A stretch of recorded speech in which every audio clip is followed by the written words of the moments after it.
সরাসরি আমরা চলে যাব ভবানীপুরে উত্তম কুমারের বাড়িতে যাচ্ছেন মুখ্যমন্ত্রী শুভেন্দু অধিকারী। রুমা পাল আমাদের প্রতিনিধি রয়েছেন আমাদের সঙ্গে। রুমা, কিছুক্ষণ আগেই কেওড়াতলা মহাশ্মশানে উত্তম কুমারের আবক্ষ মূর্তি উন্মোচন করলেন মুখ্যমন্ত্রী। এখন তিনি ভবানীপুরে শুভেন্দু অধিকারী তিনি উত্তম কুমারের বাড়িতে যাচ্ছেন। দেখো, এই মুহূর্তে এসে পৌঁছলেন মুখ্যমন্ত্রী শুভেন্দু অধিকারী এবং উত্তম কুমারের সেই পুরনো বাড়ি ভবানীপুরের বাড়িতে এসে পৌঁছলেন। বাড়ির ভেতরে অবশ্যই তার পরিবারের সদস্যরা রয়েছেন, বাইরেও বেশ ভিড় রয়েছে। দেখো, আজকে উত্তম কুমারের মৃত্যুদিন এবং অবশ্যই উত্তম কুমারের এই বছরটা হচ্ছে 5 সেপ্টেম্বর তার জন্মদিন থেকে জন্ম শতবর্ষ। অবশ্য উত্তম কুমার বাঙালির একটা নস্টালজিক ব্যাপার এবং যখন উত্তম কুমারের নাম আসবে সবসময় কিন্তু বাঙালির মননে রয়েছে উত্তম কুমার। সেই কারণে আজকে কিন্তু আমরা দেখতে পাচ্ছি যে মুখ্যমন্ত্রী এসছেন এবং বাড়ির ভেতরে গেলেন। অবশ্যই তার ছবিতে মাল্যদান করলেন। বাড়ির ভেতরে যা যা হবে অবশ্যই সেখানে কিন্তু সাংবাদিকদের সেখানে অবশ্যই অনুমতি নেই যাওয়ার। আমরা বাড়ির বাইরেই রয়েছি। তবে আমরা দেখতে পেলাম যে আজকে 24শে জুলাই উত্তম কুমারের মৃত্যুদিন এবং সেই মৃত্যুদিনকে কেন্দ্র করেই কিন্তু মুখ্যমন্ত্রী শুভেন্দু অধিকারী এসেছেন তার বাড়িতে এবং সেই একদম ভবানীপুরের সেই বাড়ি যেখানে তার পরিবারের সদস্যরা রয়েছেন তিনি ভেতরে প্রবেশ করেছেন। খুব স্বল্পক্ষণের কিন্তু এই কর্মসূচি, বিভিন্ন কর্মসূচি রয়েছে মুখ্যমন্ত্রীর। সেই কর্মসূচির মধ্যে কিন্তু আজকের এই দিনটা যেখানে তিনি উত্তম কুমারের বাড়িতে এসেছেন। একেবারেই আমরা ছবি দেখতে পাচ্ছি। একদিকে কিছুক্ষণ আগেই কেওড়াতলা মহাশ্মশানে আজ 24শে জুলাই উত্তম কুমারের প্রয়াণ দিবস এবং সেই দিন তার আবক্ষ মূর্তির উন্মোচন করলেন মুখ্যমন্ত্রী। আর এখন তিনি ভবানীপুরে পৌঁছে গিয়েছেন উত্তম কুমারের বাড়িতে।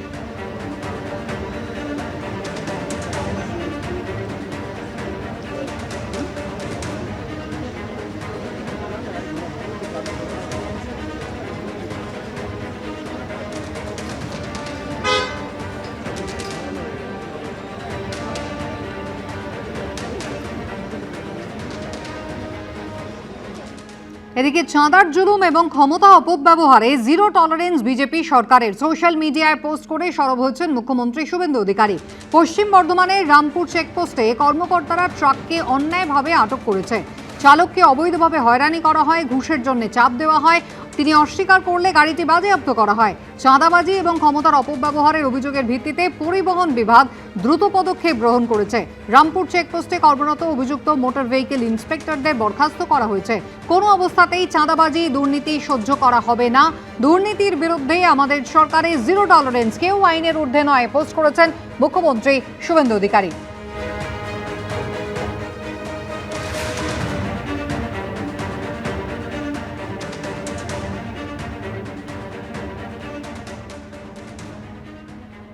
জন্মমৃত্যু শংসাপত্রে ব্যাপক জালিয়াতি সহ একাধিক অভিযোগে কলকাতা সহ জেলায় জেলায় তল্লাশি চালালো গতকাল পুলিশ। একাধিক অফিস থেকে সার্টিফিকেট ইস্যু সংক্রান্ত প্রচুর নথিপত্র বাজেয়াপ্ত হলো।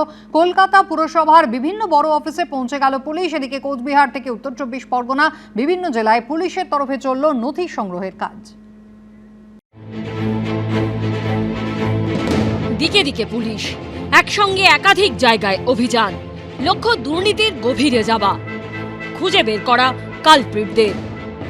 জন্ম থেকে মৃত্যু শংসাপত্রে ব্যাপক জালিয়াতি, সার্টিফিকেট ইস্যুতে অস্বাভাবিক বৃদ্ধি, এসআইআর চলাকালীন কি বার্থ সার্টিফিকেট ইস্যুতে ব্যাপক অনিয়ম হয়েছে? এইসব প্রশ্নের উত্তর খুঁজতে কলকাতা থেকে একাধিক জেলায় তল্লাশি অভিযান চালালো পুলিশ। সরকারি দপ্তর থেকে শ্মশান, পঞ্চায়েত থেকে পুরসভা, রেজিস্ট্রার সহ একাধিক নথি বাজেয়াপ্ত করল police. Birth certificate is very very important for all the documents. Election পরে অনেক কমপ্লেন পেলাম কি এখানে যেটা আছে অনেক ফলস সার্টিফিকেট ইস্যু হয়েছে ডিউরিং দ্য এসআইআর। এসআইআর আজকে চলছে 11টার সময় থেকে। বৃহস্পতিবার কলকাতা পুরসভার সদর দপ্তরে পৌঁছয় নিউ মার্কেট থানার পুলিশ। আমরা রয়েছি কলকাতা পুরসভার হেডকোয়ার্টারে এবং সেখানে রুম নম্বর 17-এ রয়েছে আমার সহকর্মী প্রীতম। যে দৃশ্য দেখাচ্ছে দেখতে পাচ্ছ যে এখানে পুলিশের পক্ষ থেকে তারা এই যে তথ্যানুসন্ধান করছেন 17, 18, 20 এই 3টে রুমে পরপর পুলিশের আধিকারিকরা বিভিন্ন তথ্য খতিয়ে দেখছেন, কাগজপত্র ঘেটে দেখছেন। একইভাবে চিতপুরে কলকাতা পুরসভার 1 নম্বর বড় অফিসে আসে পুলিশ। বার্থ সার্টিফিকেটের রেজিস্টার ধরে ধরে যাচাই করা হয়। কলকাতা পুলিশের তরফ থেকে চিতপুর থানার পুলিশ আধিকারিকরা তারা এই মুহূর্তে এই যে 1 নম্বর বড় যে অফিস সেখানে তারা এসে ভেতরে যে রেজিস্টার সেগুলো তারা খতিয়ে দেখছেন। পুলিশ আধিকারিকরা ভেতরে রয়েছেন, সিনিয়র অফিসাররা রয়েছেন এবং বাইরের কাউকে কিন্তু আজকে এই বড় অফিসে অ্যালাউ করা হচ্ছে না, তার গেট বন্ধ করে রাখা হয়েছে।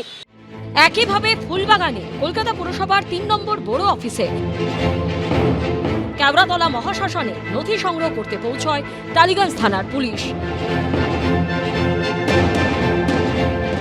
অন্যদিকে প্রিন্স আনোয়ার শাহ রোডে কলকাতা পুরসভার 10 নম্বর বড় অফিসেও চলে পুলিশি তল্লাশি।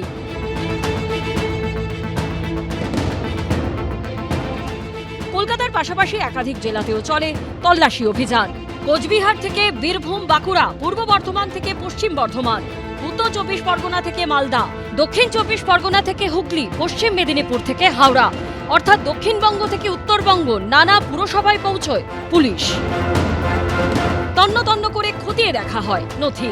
উদ্দেশ্য একটাই, এসআইআর এর আবহে কোথাও বেনিয়মের মাধ্যমে বার্থ সার্টিফিকেট ইস্যু করা হয়েছে কিনা। কাটোয়া পুরসভাতে কাটোয়া থানার পুলিশ এসে পৌঁছেছে। এখানে যে সার্টিফিকেট গুলো আমরা দেখতে পাচ্ছি সেই সার্টিফিকেট গুলো একেবারে পরপর সাজানো রয়েছে, যেটা জানা যাচ্ছে যে 1990 পর্যন্ত ম্যানুয়াল যে সমস্ত সার্টিফিকেট রেকর্ড রয়েছে জন্ম এবং মৃত্যুর, তা কিন্তু পুলিশ এখান থেকে সিজ করে নিয়ে যাবে। লাস্ট 15 বছর আগের সরকার জন্ম মৃত্যুর সার্টিফিকেট নিয়ে অনেক দুর্নীতি হয়েছে ভোট ব্যাংকের জন্য। যারা অযোগ্য তাদেরকে সেই মতো সার্টিফিকেট দিয়ে দেওয়া হয়েছে। বহু আগে থেকে এসব শুনেছি আমরা, এটা বাম জমানা থেকে এই ধরনের অভিযোগ হয়ে আসছে। আইনের পথে চলবে, রাজ্য সরকার ব্যবস্থা নেবেন, কে বারণ করেছে? কতদূর ছড়িয়ে দুর্নীতির শিকড়, কাদের কোন উদ্দেশ্যে বেনিয়ম করে বার্থ সার্টিফিকেট পাইয়ে দেওয়া হয়েছে, সবটাই কি ভোটের স্বার্থে? বেরোবে উত্তর। পুলিশি তদন্ত সঠিক পথে এগোবে, উত্তর দেবে সময়ই। সুমন ঘরায়, ময়ূর ঠাকুর চক্রবর্তী ও রানা দাসের রিপোর্ট, এবিপি আনন্দ। এবিপি আনন্দ, এগিয়ে থাকে, এগিয়ে রাখে।